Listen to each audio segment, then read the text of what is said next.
దేవుని నామమునకు మహిమ కలుగును గాక. హల్లెలూయా. ఈరోజు ఫిబ్రవరి 3వ తారీఖు 2వ నెల 2020 సోమవారం.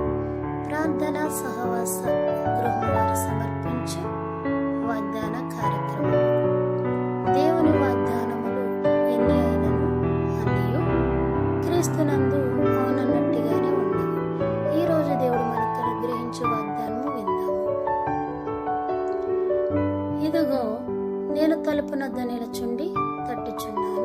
ఎవడైనను నా స్వరము విని తలుపు తీసిన ఎడల నేను అతని యొద్దకు వచ్చి అతనితో నేనును నాతో కూడా అతడును భోజనము చేయుదుము. ప్రకటన గ్రంథము 3వ అధ్యాయము 20వ వచనం. దేవుని వాక్యం మనతో మాట్లాడుతుంది. నేను తలుపునొద్ద నిలుచుండి తట్టుచున్నాను. ఎవరైనా సరే నా స్వరము విని తలుపు తీస్తే నేను అతని దగ్గరికి వస్తాను, అతడు నేను కలిసి భోజనం చేస్తాము అని.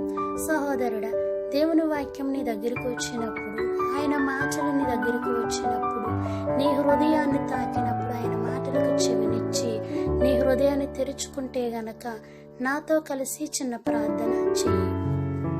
పరిశుద్ధుడా, మీకు వందనాలు. ఈ దినము నాయన మీరు ఇచ్చిన వాగ్దానాన్ని బట్టి మీకు స్తోత్రాలు.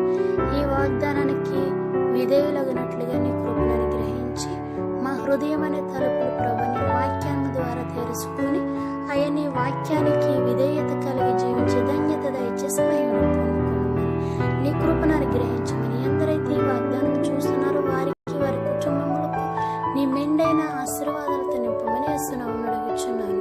ప్రియ పరలోకమందున్న తండ్రి, ఈ మా పరిచర్య కొరకు ప్రార్థించండి. గొర్రెపిల్ల సంఘము పాలకొల్లు, వెస్ట్ గోదావరి, ఆంధ్ర.